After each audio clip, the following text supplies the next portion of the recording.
আসসালামু আলাইকুম। আজকে চলে আসলাম নতুন একটা ভিডিওতে। আমি আজকে আপনাদেরকে কিছু বিষয় নিয়ে কথা বলবো। তো আমার এই ভিডিওগুলো করার উদ্দেশ্য হচ্ছে, আমার যারা অডিয়েন্স আছেন, আপনারা অনেক কিছু জানতে চান যে ফেসবুকে কাজ করেন অথবা ইউটিউবে কাজ করেন, আপনারা ভিডিও বানাতে পারেন না বা ক্যামেরার সামনে কথা বলতে পারেন না। ক্যামেরার সামনে কিভাবে কথা বলবেন, কিংবা ক্যামেরা চালু করলে বা ক্যামেরার সামনে দাঁড়িয়ে আপনি সঠিকভাবে কোনো টপিকস খুঁজে পান না, কিংবা টপিকস পেলেও আপনারা টপিকসগুলোর অ্যান্সার দিতে পারেন না, কথা বলতে পারেন না। তো তাদের উদ্দেশ্যে আমি আজকে এই ভিডিওটা তৈরি করতেছি। আপনারা পুরো ভিডিওটা দেখবেন এবং ভিডিওটা ভালো লাগলে অবশ্যই একটু শেয়ার করে দিবেন। তো ভিডিওটা তৈরি করার একটাই উদ্দেশ্য হচ্ছে আপনারা যাতে সঠিক ধারণা নিতে পারেন এবং সঠিক ধারণা অনুযায়ী কাজ করতে পারেন। যারা এক্সক্লুসিভ ভিউয়ার্স, আমি আজকে আপনাদেরকে এই টিপসগুলো শিখিয়ে দেব যে আপনারা কীভাবে সঠিকভাবে ফেসবুক, ইউটিউব বা অন্যান্য প্ল্যাটফর্মে কাজ করে সফলতা পাবেন। তো এই টিপসগুলো আপনাদেরকে কেউ কিন্তু শিখাবে না। দেখেন, গাছ বৃষ্টিতে একবারে পড়ে হেলে গেছে। তো এই গাছটা সঠিকভাবে বেঁধে দিতে হবে। এই যে একবারে হেলে গেছে, বৃষ্টি, এত পরিমাণ বৃষ্টি আসছে আজকে। আমাদের এখানে যে গাছগুলো রোপণ করা হয়েছিল প্রত্যেকটা গাছ নিচে একবারে হেলে গেছে, ধুলে গেছে। কি যে এক অবস্থা, প্রত্যেকটা গাছ ভেঙে যাওয়া অবস্থা।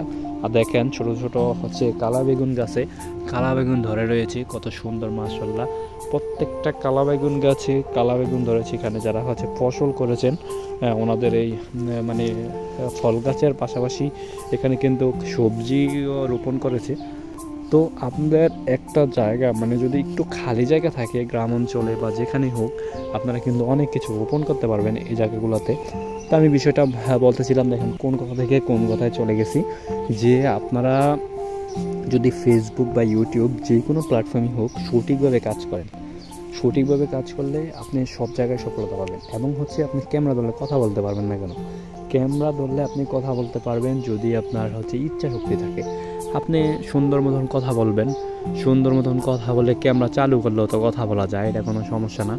ক্যামেরা চালু করলেও আপনি কথা বলতে পারবেন। আপনার যদি সাহস, সৎ উদ্দেশ্য থাকে, আপনার ভিডিও বানানোর ইচ্ছা থাকে, তাহলে আপনি সব প্ল্যাটফর্মেই কথা বলতে পারবেন।